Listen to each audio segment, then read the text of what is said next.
আৰু আমাক সকলো সময়তে প্ৰেৰণা যোগাই অহা দলৰ সাংগঠনিক সম্পাদক ৰবীন্দ্ৰ ৰাজু ডাঙৰীয়া, সাংসদ ভুৱনেশ্বৰ কলিতা ডাঙৰীয়া, বিজুলী কলিতা মেধি ডাঙৰীয়ানী, আমাৰ দলৰ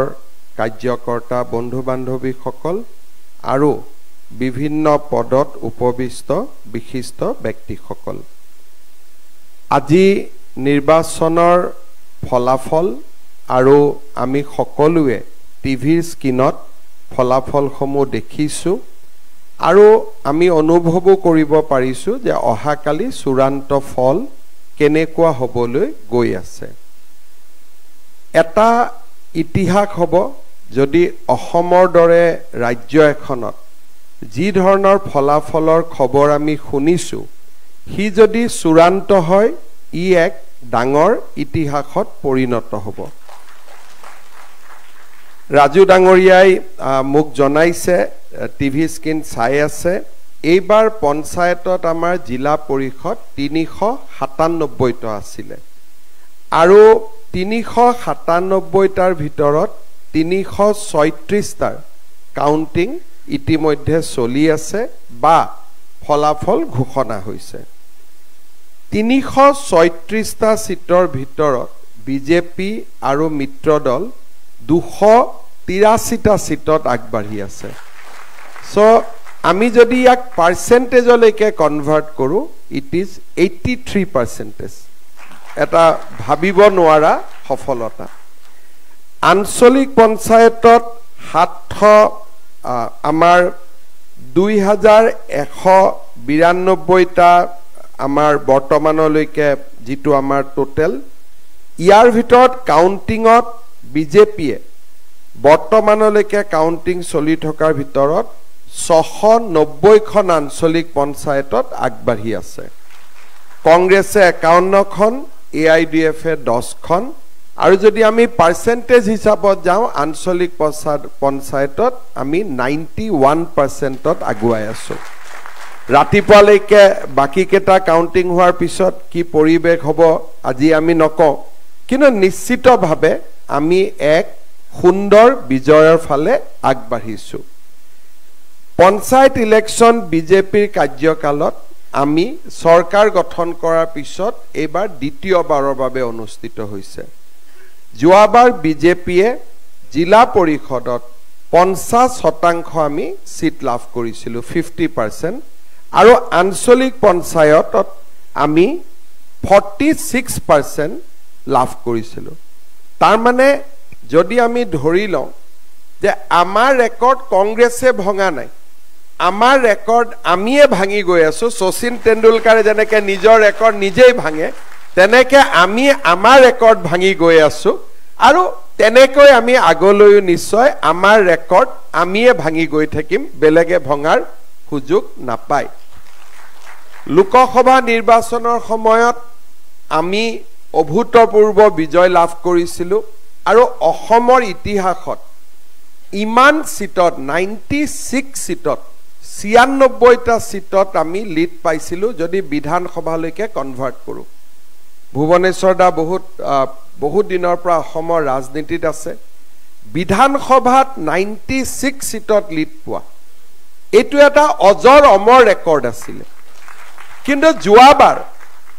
বাতৰি কাকত টিভি আমাৰ ওপৰত এনেকুৱা এটা মানসিক হেঁচা আনি দিলে যে সাংঘাতিকভাৱে ভাল হোৱা ৰিজাল্ট এটাও আমি চেলিব্ৰেট কৰিব নাপালোঁ। আমি ক'লোঁ আমি 96টা সিট পালোঁ, যোৰহাটটো কি হ'ল? এইবাৰ যোৰহাটে উত্তৰ দি দিলে যোৰহাট কি হ'ব লাগে। তাৰমানে এনেকুৱা 100 কতো ৰিজাল্ট নহয়, 99 হ'ব। কোনোবা এটা জেগাতো আমি হাৰিম, হাৰাটোকে যোৱাবাৰ মেডিয়াই চলাই দিলে আৰু আমিও বিভিন্ন কাৰণত মানসিকভাৱে আমিও হেঁচাত আহি গ'লোঁ আৰু আমি আমাৰ জিকা কথাখিনি আমিও ভালকৈ ফুৰ্তিও নকৰিলোঁ, ৰাইজকো নকলোঁ আৰু মনত যেতিয়ালৈকে বিহালী চামুগুৰিৰ ইলেকশ্যন হোৱা নাই তেতিয়ালৈকে মনত আমি হাৰা ধৰণৰ মনোভাৱ এটা লৈ থাকি গ'লোঁ। আপোনালোকৰ যদি মনত পৰে যে লোকসভাত আমি এনেকৈ জিকিলোঁ, আমাৰ দিনত লোকসভা কেইটা হ'ল? 2014ত হ'ল, বিজেপিয়ে কেইটা সিট পাইছিলে 2014 5টা 2019 হল 2019 আমি সকলোৱে মিলি 9 পালো 2024 আমি 11 পালো কিন্তু 9 পাওতেও আমি ফুৰ্তি কৰিলো 5টা পাওতে ফুৰ্তি কৰিলো 11টা পাওতে আমি ফুৰ্তি নকৰিলো হিদিনাখন ৰাতি মই মনতে ভাবিছিলো যে ইমান ভাল ৰিজাল্ট এটা আমি কৰিলো কিন্তু আমাৰ প্ৰেজেন্ট কোনোবাই জয়ৰ আনন্দটোকে কাঢ়ি লৈ গল আমাৰ এনেকুৱা পৰিবেশ আৰু তাৰ পিছত 4 মাহ 5 মাহ যেতিয়ালৈকে আমি সামুগুৰি জিকা নাই বিহালী জিকা নাই বঙাইগাঁও জিকা নাই বা ঢলাই জিকা নাই বা আমি আৰু এটা আমি সিডলি জিকা নাই তেতিয়ালৈকে আমি এনেকৈ থাকি গলো যে আমি হাৰিছোৱে নেকি কিন্তু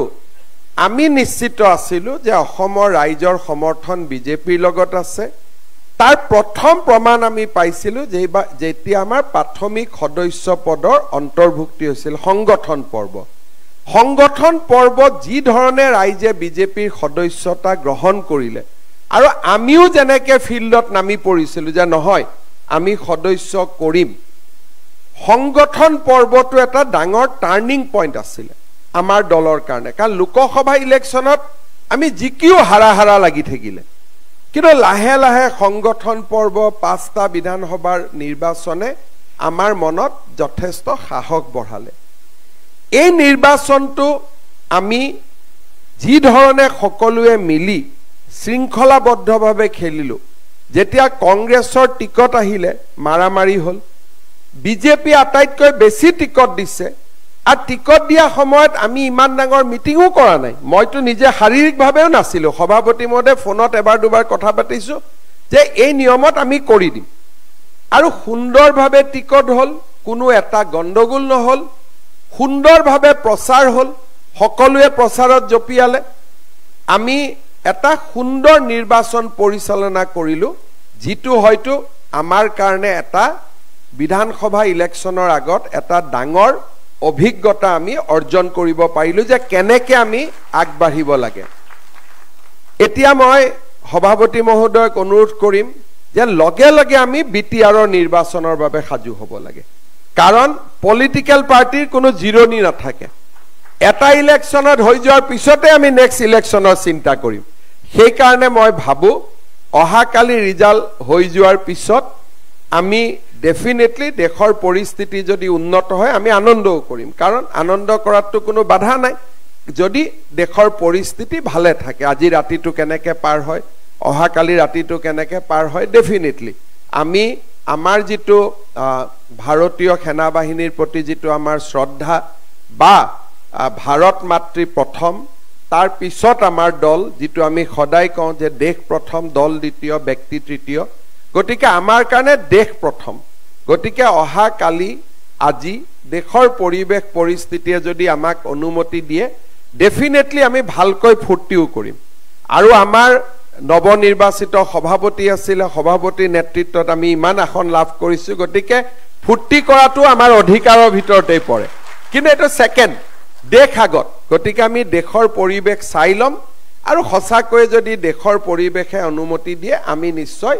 ফূৰ্তিও কৰিম আমি বিজয়ৰ আনন্দও আমি ৰাইজৰ লগত সমভাগী হ'ম এটা মোৰ অনুৰোধ থাকিব যে প্ৰত্যেকটো বিজয় আমি অহংকাৰ নহয় আমি সমৰ্পণেদি ল'ব লাগিব যে এই বিজয়ে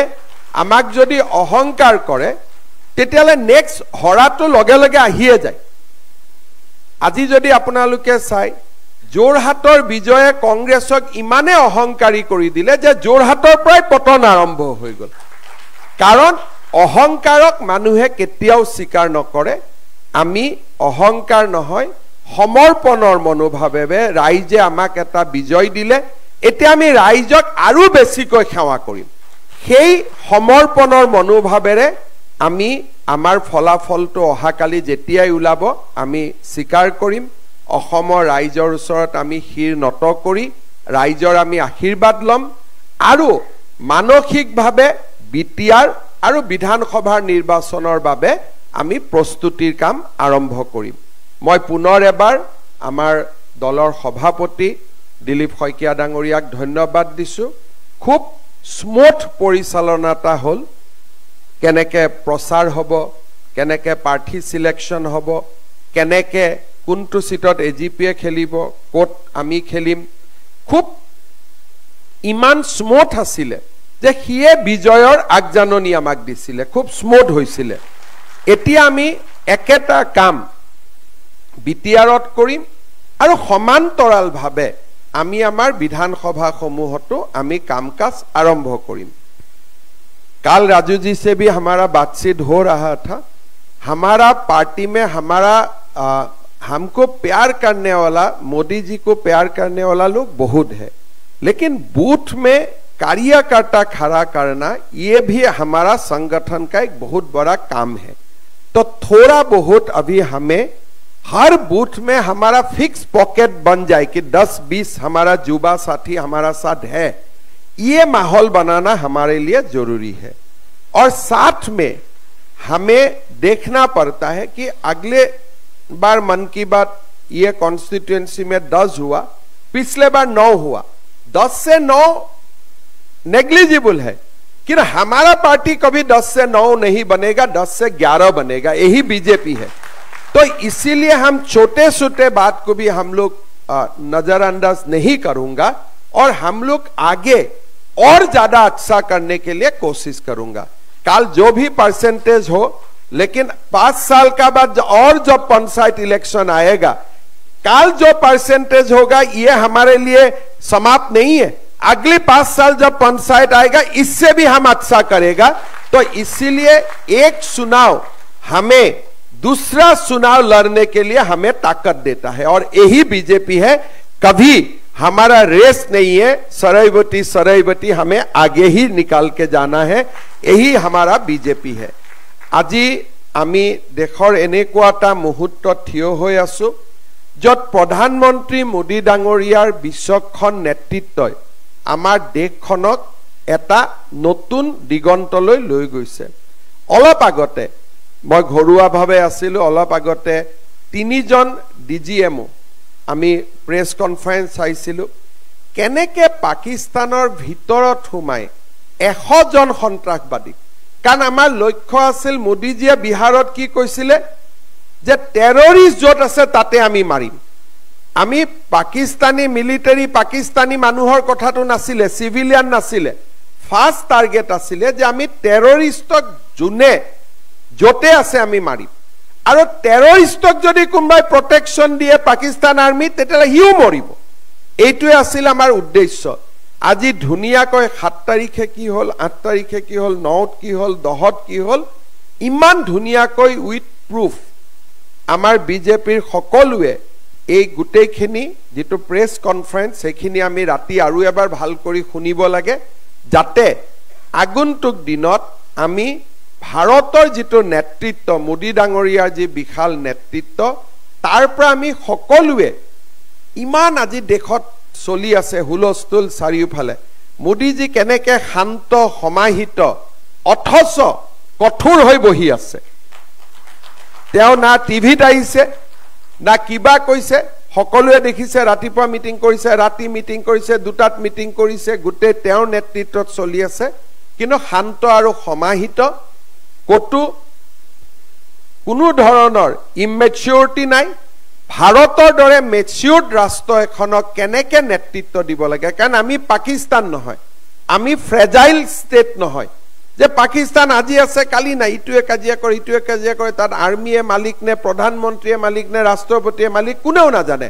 it is a fail state it is a fragile state but India is a matured state India is the oldest civilization গতিকে কালি কোনোবাই কৈছে শ্বাহবাজ শ্বৰীফে এনেকে কৈছে শ্বাহবাজ শ্বৰীফে যেটো কৈছে তো নৰেন্দ্ৰ মোদীয়ে কৰিব নোৱাৰে কাৰণ he is a prime minister of a fail state and Narendra Modi is a prime minister of a oldest civilization তাৰ মাজত পাৰ্থক্য থাকিব আৰু আমি বিজেপিৰ মানুহখিনিয়ে এই কথাবিলাক ৰাইজক আমি ক'ব লাগিব যে আমি ভাৰতে এতিয়া এটা এনেকুৱা পৰ্যায়ত গৈ থিয় হৈছো যে বহু ৰাষ্ট্ৰই আমাক অনুসৰণ কৰে এতিয়া আমি কাকো অনুসৰণ কৰাৰ কথা নুঠে আজি তিনিজন ডিজিএমৱে যে আমি কেনেকে এটা কৈ মাৰিলো এতিয়া আমি ভাৰতত আছো পাকিস্তানে কৈছে আমি ভাৰতক ক্ষতি কৰিলো কিন্তু আমিতো সকলোৱে জানো নিজৰ দেশতে বহি আছো কাৰোতে একো ক্ষতি হোৱা নাই কাৰো ক্ষতি হোৱা নাই অহা যোৱা সব ধুনীয়াকৈ চলি আছে যদি পাঞ্জাবতো কিবা ক্ষতি হলতেন জম্মু কাশ্মীৰতো কিবা ক্ষতি হলতেন এজন হলেও মানুহৰটো ৰিলেশন থাকেই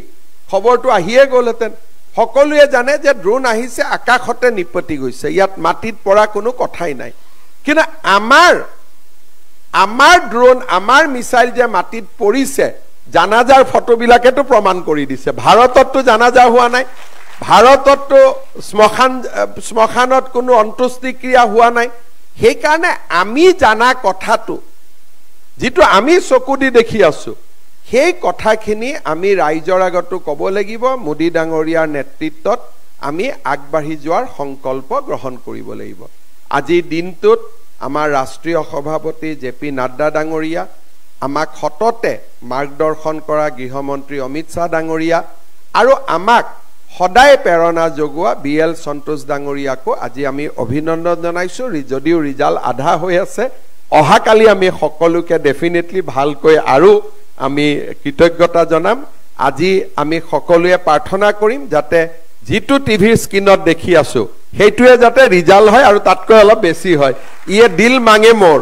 গতিকে আৰু যাতে অলপমান বেছি ভাল হয় আমি তেনেকৈ আশা কৰিম এতিয়া আজিকালি আমি নকওঁ যে কিমান আমি জিকিম কিন্তু মই মনতে সদায় ভাবি আছো যে আমাৰ সভাপতি যেতিয়া হয়কিয়া বিধানসভাটো খৰে কিবা এটা হিচাপ নিকাচ আমি কৰিব লাগিব গতিকে হেতু এটা মই কোৱা নাই এটো কোনো আমি মিছন অমুক তমুক কোৱা নাই কিন্তু মোৰ মূৰত যেতিয়াৰ পৰা দিলীপ শইকীয়া সভাপতি হৈ আছে তেতিয়াৰ পৰা ৰাতি এদিনে মোৰ অংক এটা মোৰ মূৰত কাম কৰি আছে যে আমি এটা অংকত গৈ থিয় হ'ব লাগে অংকটো কি এতিয়া কোৱাৰ কথা নহয় আমি সকলোৱে বুজিছো আৰু আমি তেনেকৈ কাম কৰি গৈ থাকিম আৰু নিৰ্দিষ্ট লক্ষ্যত আমি উপনীত হম মোৰ লগত সকলোৱে একেলগে ক'ব ভাৰত মাতা কি নৰেন্দ্ৰ মোদী জেপি নাড্ডা অমিত শাহ দিলীপ শইকীয়া আমাৰ কাৰ্যকৰ্তা বহুত বহুত ধন্যবাদ ডক্টৰ হিমন্ত বিশ্ব শৰ্মা ডাঙৰীয়া গতিকে এতিয়া আমি মুখ্যমন্ত্ৰী মহোদয়ক বিদায় দিম राजू जी आपको भी आप आने के बाद ही अच्छा हो रहा है आपको भी धन्यवाद देता हूँ